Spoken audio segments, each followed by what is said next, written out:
Hey, my reactor. So I'll be reading chapter 58 through 61. Do what you gotta do, Slade. Marky House was peaceful as Slade sat on the couch with Shannon, the first woman who properly welcomed him to D.C. It was Slade's turn to wait for Knox call, and since he was beefing with her, he didn't mind it one bit. Their fight fucked his head up, and he had all intentions of staying true to his word and cutting her off for good. It wasn't like they fucked, so why was he tripping anyway? After she popped off at the mouth, he knew she couldn't be his woman in real life. He'd be liable to kill her. What's on your mind, Shannon said as she leaned on him while they sat on the sofa and watched TV. Since his no-touch vow was broken, courtesy of Fur, he rubbed her arm. It wasn't as loving as when he touched Fur. Instead, it was as if he was trying to start a fire with two pieces of wood. It don't seem like I have your undivided attention. And after all the things I did to you earlier, she grinned, groping his penis through his jeans, I think I at least deserve a smile. He stopped rubbing her and said, how come you always bring up what you do for me? He looked down at her cute face. I hate that shit. If we're gonna do what we do, that's got to stop. Just keep it light, okay? When she heard the phrase Farrah used at Mama's kitchen, she was enraged. For him to quote the phrase so easily meant they spent a lot of time together. Is it because of her? She looked at her to his eyes. Because from what I hear, she's two kinds of crazy. I didn't know you knew her. I do. We not friends or nothing like that. So somebody was who knows about somebody who knows both of us reached out to me through my friend Coconut. They used to be cool too, but Coco don't fuck with her no more either. Everybody cutting that bitch off, she giggled to herself. Anyway, they said Fur thinks she's a vampire or some shit like that. She put her head on his chest, and she could feel that he was as stiff as a board. She sat back up and said, if I were you, I'd stay away from her, but that's just me. Slade shook his head. He couldn't stand catty ass females. What the fuck you talking about? How the fuck does she think she's a vampire? They say she has something called porphyria. Shannon leaned in, relishing in the opportunity to bash Redbone fur.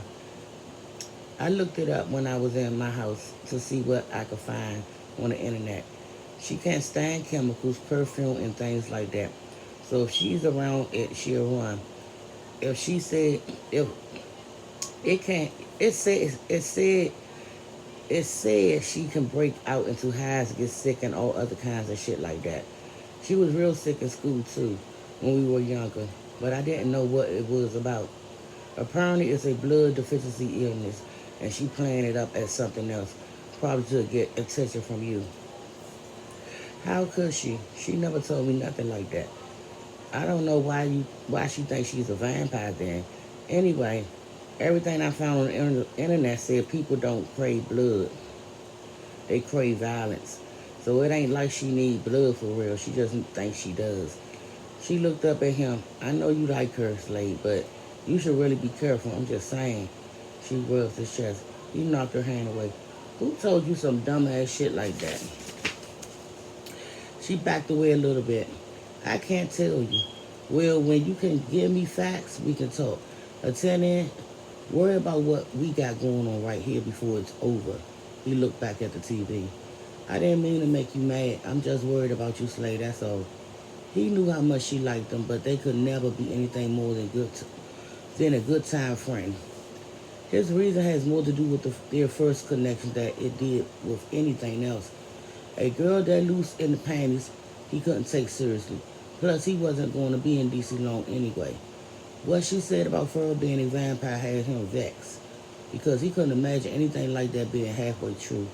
He was still crawling around in his head when Shannon says he's still mad. Nah.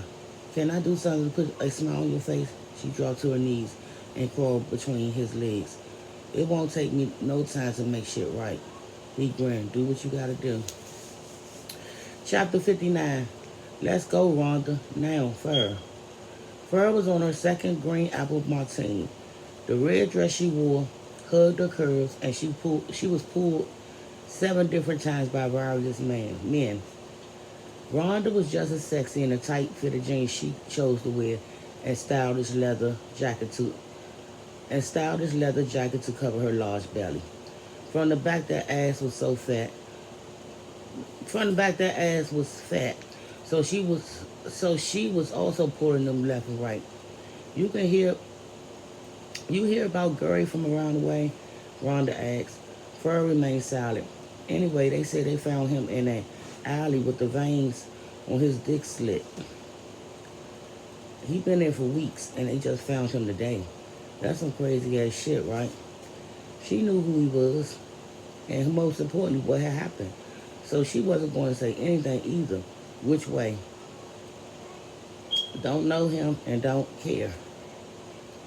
Anyway, I didn't know this spot was going to be this live, Rhonda said. I would have worn some other shit. I ain't been in the club in 8 months. Girl, please, she said, looking at her outfit. You killing them and you pregnant. Rhonda didn't want to go out, but her shower was tomorrow, So tonight she was at first beck and call. You right, these bitches ain't here a mess. And half of them showing all their ass. It's too cold outside for all that. Right, it ain't a bitch in here who can fuck with us. Farrah placed her empty glass on the bar and scanned the club. She was worried Randy wasn't there.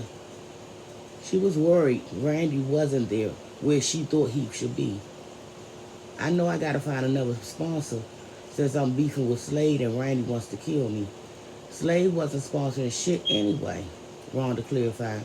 I hear he running around with Shannon. I don't know what he looks like, but people keep saying he's fine as shit. Her heart dropped. Shannon? For real? Yeah, so don't worry about him. If anything, he needs to be sucking the juice out of your dirty panties. She looked around and spotted a cute chocolate brother who was staring in her direction. Now, Randy is another question. You should not have been dealing with him. You know that dude is sick in the head. He's sick but rich. For her motion for the waiter to get her another of the same. And losing him fucked up my gameplay. I swear I feel like going off on Lisa and them for jumping in my business. Every time I try to put her out, she bitch up and threatens to call the police. I got something planned for her though. Rhonda danced a little in place. I can't believe you even came out tonight. I figured I had to celebrate me getting a new house in Maryland with somebody else. Fur looked at her and rolled her eyes. You talking about Coconut and the rest of them dry ass bitches, ain't you? She laughed. You did the right thing by calling me. We both know right now the only people Coconut cares about is Shannon and herself. Plus, Randy out of town. I had to help you celebrate the move. I don't blame you for leaving. Get out of D.C. while you can. She accepted her drink from the bartender. Let's put up on the show, Rhonda said, grabbing Fur's hand. Fur and Rhonda did the call it all dick stance by rotating their hips and rubbing on each other like a couple of Rick James freaks. They were acting loose and ready to fuck as they ground each. They was acting loose and ready to fuck as they grind against one another like it was going out of style. It was foolery at its finest and in no way appealing. When Fur tried to wiggle her ass in front of Rhonda, she told her to stop for many reasons. First, her belly was in the way, and secondly, Fur couldn't move her body to save her life. Her fuck game was off and it was being exposed on the dance floor. You stand over there against the bar and I dance, Rhonda laughed. It was fine with her because she loved being a spectator anyway. Leaning on her ball, sipping her drink, she watched Rhonda work the floor as if she was a stripper on a pole. How could she be so sexy and pregnant at the same time? When a few men waved trying to give her attention, she blushed and enjoyed the moment. The liquor had Fur feeling seductive and beautiful. They were having a good time until four guys strolled into the club looking like new money. They were wearing expensive jeans and designer shirts, and they resembled movie stars. When she saw who was leading the quarter, she wanted to rush up to the blue jeans and a pair of Louis Vuitton shoes. She knew her man when she saw him. Now she felt foolish for speaking to him in a foul way. It was time to apologize until she saw who was on his arm. Rhonda, come over here, she said, pulling her off the dance floor. Stop, I'm feeling good, she snatched her hand away. You gonna fuck around, have that baby early now. Get over here and look over there. She pointed at him. That's Slade. You lying, that nigga so fucking sexy. Fur couldn't move her mouth to respond.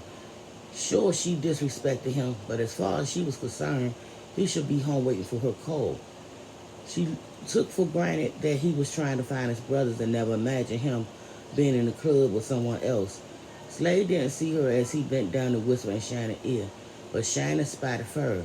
She grinned and planted a kiss directly on his lips. Shannon going real hard. Now, Rhonda said, shaking her head. See, girl, you should go on ahead and leave him alone. Any nigga that fine gonna be trouble anyway. Fur felt tears forming, but she refused to let him see her cry. If they wanted to be together, they could go stuff shit in each other's asses for all she gave a fuck. Fur was just about to suggest they leave the club when Juice walked up to her and blocked her view of Slade. Fur Fawcett, he said, smiling. He was so sexy that for a second she forgot all about the man she loved. You got away from me last time, but I'm not going to let this happen again. Fur looked to her left and saw Ron was already keeping time with her friend Dwayne. What you sipping on? Afraid Randy sent him, she said, are you here because of Randy? Juice frowned. After what that nigga did back at the shop, he said, I don't say no to that nigga than I have to. So stop asking if I'm coming for him when I pulled up on you. I represent myself, he smiled. Now what you drinking? She grinned, loving his style. If she was going to use somebody to make Slade jealous, Juice was the perfect candidate, an apple martini. He ordered her another along with a double shot of Patron for him. So what's up? You want to make me go through hell to get your number this time? I'm sick of seeing you only when you're around that dude. You going to use it? Fur looked around him to see if Slade was watching. He wasn't.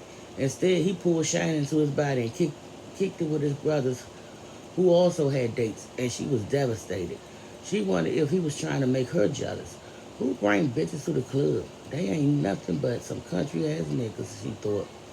Listen, I've been trying to get at you for a minute, Juice interrupted her thoughts. If I get your number, I'm damn sure going to use it.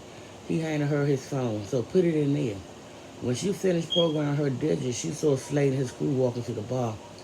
Focusing on Juice, she started laughing in his face for no reason, as if he was Kevin Hart. She was trying her best to appear enthralled by Juice's presence so that she wouldn't have to suffer the agony of Slade being with another woman.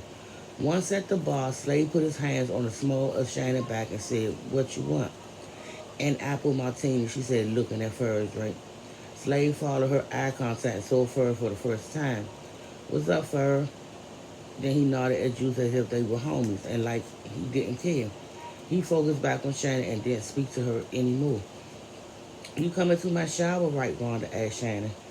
She looked at Fur and grinned slyly. I'm still invited.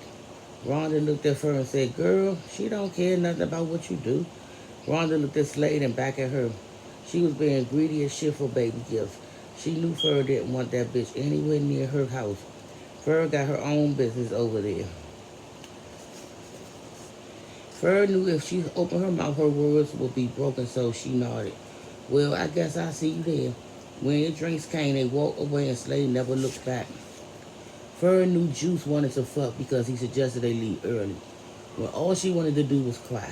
As he maneuvered down the streets of D.C., the vision of Slade acting like she wasn't in the building trapped her mind. She mentally bashed herself with the realization that had she taken back her calm and he would be in her room and in her bed. Rhonda was laughing it up in the back seat with Juice's friend, who happened to have a fetish for pregnant pussy. You want to grab something to eat, Juice asked, placing his hands on her knees. Her eyes altered from her to the road. Farrah Fawcett, you heard me? She looked at him and with an attitude, she said, please stop calling me that shit. I already told you that's not my name. Juice's friend and Rhonda wondered what caused her to be so snappy all of a sudden. 15 minutes ago, you would have thought Juice was a stage at the parlor. The way she was laughing it up in his face. My bad, I won't call you that shit again, so. You hungry? Juice asked, removing his hand to focus on the road. Yeah, I guess, she shrugged. What you in the mood for? When Fur faced him from the driver's side window, she saw somebody jump out the passenger seat of another car and aim a gun in their direction. The bullet shattered the glass and hit Juice in the neck. Rhonda screamed to the top of her lungs and bent over to protect her belly.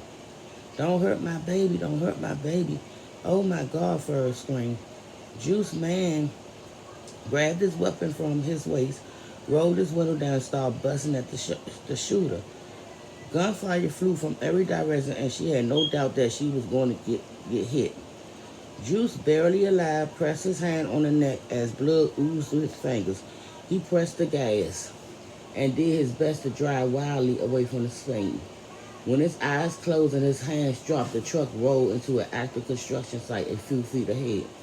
Some of the workers tried to move out the way, but unfortunately, one of them didn't make it. Pinned underneath Juice's truck, Fur could hear the man begging for his life. Thinking the shooter was coming back to finish her off, Fur hopped out the truck and opened Rhonda's car door. She was in the back seat, stuck and motionless. Blood stains were splattered on her face and her eyes were wild and bugged out. Randy wasn't playing and she knew it was just a matter of time before he finished what he started. Let's go, Rhonda. Now. Okay. Chapter 60. Tonight you just saved a whole lot of lives. Beverly Glasser. Beverly Glasser walked into the police department with hate gripping her heart. Her coat was open, revealing her light blue housekeeping uniform with a gold name badge that protruded from her right breast as if it were being seen in 3D. She had a gun in her brown leather purse and was fully prepared to shoot at least 20 cops in the name of love. She was devastated that her only son, Amico, had not been found, and the police department seems uninterested with her case. She slogged up to the white officer behind the counter. Good evening, ma'am. How may I help you? He smiled. Beverly was trembling so hard she could barely speak. Sweat poured off her forehead and into her eyes, making it difficult to see. She never committed the smallest crime, yet she was fully prepared to commit the ultimate offense known to man. She wiped the sweat from her face, reached into her purse, and placed her hand on her weapon. Ma'am, are you okay? The officer asked sincerely. He came from around the counter and it was apparent that he was one of the good guys. Unfortunately for him, the uniform he wore put him on the wrong side. You don't look so well. Do you need a doctor or something? She was just about to shoot him when Nadia Gibson approached the two. Mrs. Glasser. Beverly turned around with her hand still on the gun inside her purse, faced the officer. Yes. Nadia smiled, but it dissipated when she noticed the way her hand seemed to be stuffed inside her purse with a purpose. This is so uncanny. She looked at her hand again. My name is Nadia Gibson, and I was just about to call you. She looked at the officer. I got it from here, Daniels. He smiled, touched Beverly on the back, and walked away. When they were alone, she said, you were going to call me for what? Because I just been assigned to your case. I'm so sorry to hear about your son, Amico. But you need to know he's my number one priority. Not to mention, I think I may know who's involved with his disappearance. They gave one name, but I'm pretty sure it's another person. Beverly's hand remained firm inside her bag. It may be hard to prove at first, but I'm going to give this everything I have. She smiled. The funny thing is, I met the person I believe is responsible some time back. She was being presumptuous and unprofessional, but she didn't care. She was sure Fur was involved, and all she had to do was to prove it. How? They told me they didn't have any information on his case. I'm not even sure how you knew it was me. I came to talk to you at work today, but they said you quit. Beverly head fell in shame because she'd been at that job for 15 years. They also said that she indicated that she would be going away for a long time. She looked at her hands and her purse. Your picture was on the wall for outstanding customer service for every month this year. She smiled. Your supervisor said he was going to offer you a promotion next month and everything. So I hope you reconsider leaving. This whole thing has been killing me. I love my daughter, I truly do. But there's something about a mother's love for her son that just gets deeper. I understand, but I think we could solve this case. I interviewed a few people, and I'm sad to say I almost rented a room from the person I believe is the culprit in Platinum Love Apartments. If I had taken the room, I might not be talking to you right now. Who knows how crazy this chick is? Beverly looked her over and made a quick assessment of her character. She was trying to determine if she could trust her or should she pull her weapon and finish what she came to do. After a few seconds, Nadia's eyes told her she had a motive, but she was willing to accept her help even if she did. In her opinion, motivation was the best way to win a war. Removing her hand from her weapon and from her purse, she pulled the zipper to close it and smiled. You're an angel, Nadia Gibson, because tonight you just saved a whole lot of lives. Chapter 61. Whenever we talk, I need to make sure it is in person, especially now. Knox. Knox was looking at the Platinum Loft Apartments from across the street. He just stepped out of a cab but couldn't enter the building right away. Getting out of the Benz was the girl who haunted his dreams for the longest time. Trotting across the street, he made it into the building and into the elevator to be with her before the door shut. The left side of her body was covered in blood spots, and she appeared distraught. He wondered what held her mind and what she just went through. It took everything in his power not to harm her, but he mastered the art of self-control a long time ago. Everything had to be done in the right time. Thanks for holding the elevator for me, Knox said, trying to get a complete look at her face. He knew it was her. He just need to be sure. It's cold as shit out here. Her eyes remained on her feet when she said, huh? She was still thinking about the murder she just witnessed, knowing full well that hit was her. That hit was in her name. Never mind, you look like you in a deep thought right now. I am, Fur continued to look at the dirty floor as if it could explain to her why Randy wanted her dead. The last thing she needed was to hold a conversation with a complete stranger. Sorry, I'm having a bad day. When the elevator doors opened, they both stepped off on the same floor. Knox wanted to see her face one more time. Knox wanted to see her face more than he did his own mother's. Hoping she turned around, he didn't knock. Hoping she turned around, he didn't knock on Marky's door right away. Instead, he watched her slog down the hallway and towards her apartment. When she reached her destination, she placed the key in the door, looked at him and smiled and said, good night. She waved. It's her, he thought. Knox focused on Marky's door and pounded heavily when he opened up. His mouth dropped when he saw who was standing there. Oh my God, Marky said, covering his mouth like the bitch-ass nigga he was. Are you fucking serious? Do you realize how many motherfuckers are looking for you? Knox remembered why he was so secretive in the first place. Checked this around and said, are you going to let me in or what? He took one last look at Fur's door. It's too hot to be out here. Marky backed up and said, oh yeah, I'm sorry, man. Come in. It's just that I can't believe you're actually here. Marky closed and locked the door. You want a beer? We walked towards the kitchen. I don't drink. You want something to eat? Knox examined Marky's robust body and declined. Where are my brothers? He turned back around to the living room. They went to a club. He could tell from his attitude that he didn't fuck with him. I gave them some cash so they could have a nice time. He embellished the fact. The true story was that Randy gave him a little money to give to Slade and his brother for being on the scene when he met his father. He was also trying to seduce them with cash so he didn't have to resort to violence. Lately, he couldn't trust anybody around him, and although he was sure Slade hated his guts, unlike some of his crew, at least he knew where he was coming from. Since you been gone, they ain't been right, Knox. Y'all never been without each other, so they been taking it hard. You want me to call Slade on the cell? No. Don't use the phone to call him about me. Knox looked at him seriously. Never use the phone to call a cell phone about me. He sat on the sofa. Whenever we talk, I need to make sure it's in person, especially now. That's why I'm here. His mind was still on the girl in the elevator. Do you know everybody on this floor? Most of them, why? The girl who lives on the far end of the hall, you know her too? The cute Redbone in 1316? No, I wasn't impressed, I guess.